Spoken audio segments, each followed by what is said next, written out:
زندگی بہت مختصر ہے، لہٰذا کچھ بامقصد اور خاص کرنے کی شروعات ابھی سے کریں۔ اگر کسی کو تکلیف پہنچائی ہے تو اس سے معافی مانگ لیجئے، اور اگر کسی کو چاہتے ہیں تو اس کو بتا دیجئے، اس لیے کہ بہت ممکن ہے کہ یہ سب چیزیں کرنے کے لیے کل آپ موجود نہ ہوں۔ ہم بہت ہی محدود ہستی ہیں اور ہماری فکر اس قدر محدود ہے کہ بہت دفعہ ہم کسی خاص معاملے کی وجہ کو جاننے میں یا صحیح وقت کا پتہ لگانے میں بھی اس قدر تاخیر کر دیتے ہیں کہ وقت نکل چکا ہوتا ہے۔ اپنی مصروف زندگی سے وقت نکال کر کے کسی سے خیریت پوچھ لینا، کسی بیمار کو دیکھنے کے لیے چلا جانا سامنے والے کی زندگی میں بہت ہی زیادہ اہمیت رکھتا ہے۔ اصل میں ابھی تقریباً 3 سے 4 دن پہلے ہاشم رضا صاحب کا انتقال ہوا ہے۔ آپ لوگوں کو شاید نہ معلوم پڑا ہو، ہاشم رضا صاحب کا ابھی انتقال ہوا تقریباً 4 دن پہلے۔ انہوں نے اپنے انتقال سے پہلے دنیا کے لوگوں کو کچھ نصیحتیں کی تھی، ان نصیحتوں کو ہم آپ کے سامنے جو ہے پیش کرنا چاہتے ہیں۔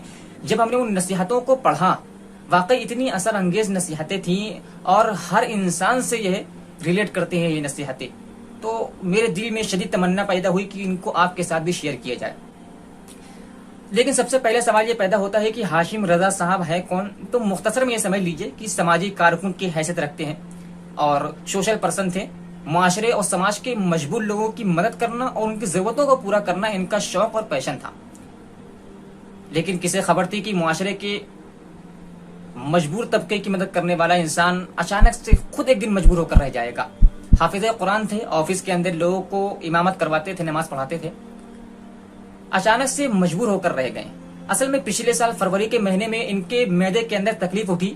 کچھ مہینوں کے بعد ڈاکٹروں نے بتایا کہ آپ کی آنت میں اور آپ کے معدے میں کینسر ہو گیا ہے، جو بعد میں دراصل ان کے لیے جان لیوا ثابت ہوا۔ اور بالآخر ابھی تقریباً 4 دن پہلے ہاشم رضا صاحب اپنی فیملی کو، اپنے خاندان کو اور اپنے دوستوں احباب کو چھوڑ کر کے اس دار فانی سے کوچ کر گئے اور اس دنیا کو الوداع کہہ گئے۔ ہاشم رضا صاحب نے اپنے انتقال سے پہلے دنیا کو جو نصیحتیں کی تھیں، بہت عام سی نصیحتیں ہیں، لیکن اس میں ہم لوگ غلطیاں کر جاتے ہیں۔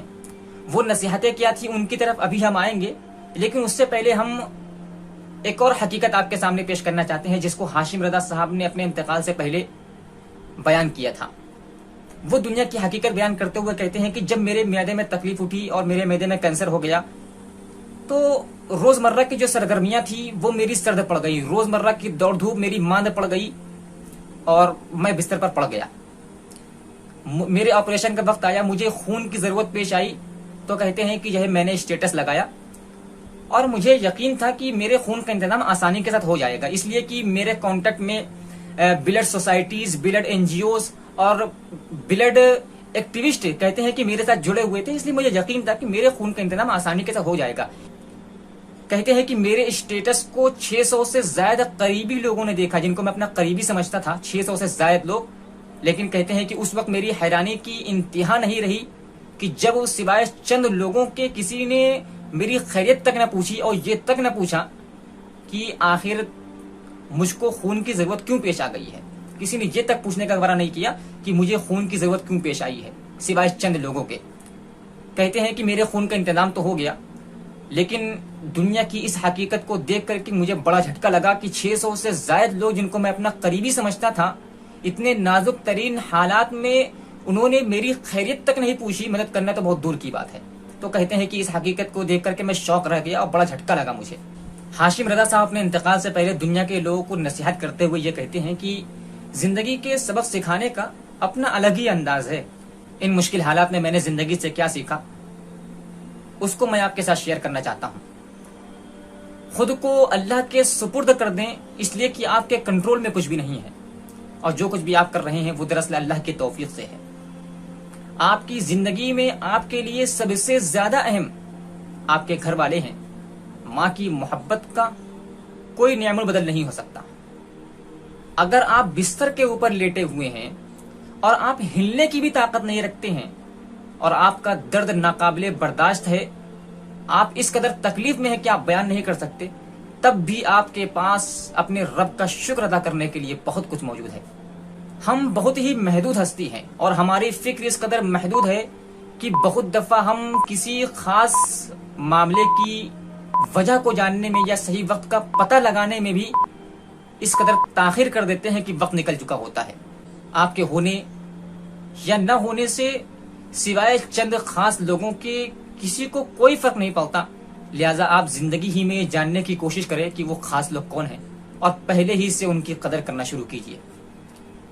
کچھ لوگ آپ سے خوب فائدہ اٹھاتے ہیں مگر وہ آپ کے مشکل وقت میں آپ کے کچھ بھی کام نہیں آتے، ایسے لوگوں سے خبردار رہیں۔ کم مگر مخلص لوگوں سے دوستی رکھیں۔ زندگی میں مفت میں ملی ہوئی چھوٹی چھوٹی نعمتوں کی قدر کرنا شروع کیجیے۔ کسی سے بات چیت کر لینا، ہنس لینا، پارک میں گھومنے کے لیے چلا جانا، آسانی کے ساتھ کھا پی لینا، نیند پوری کر لینا، یہ وہ نعمتیں ہیں جو شاید آج آپ کے نزدیک نہایت ہی معمولی ہو، مگر یہ وہ نعمتیں ہیں جن سے آج میں محروم ہوں اور جن کو آج میں ترستا ہوں۔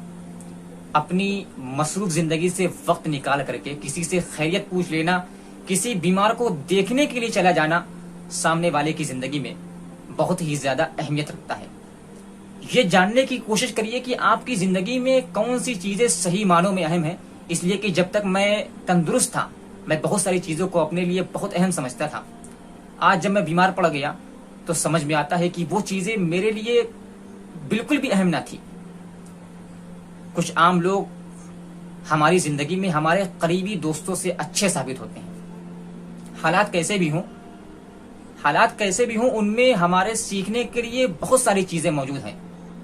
زندگی بہت مختصر ہے، لہٰذا کچھ بامقصد اور خاص کرنے کی شروعات ابھی سے کریں۔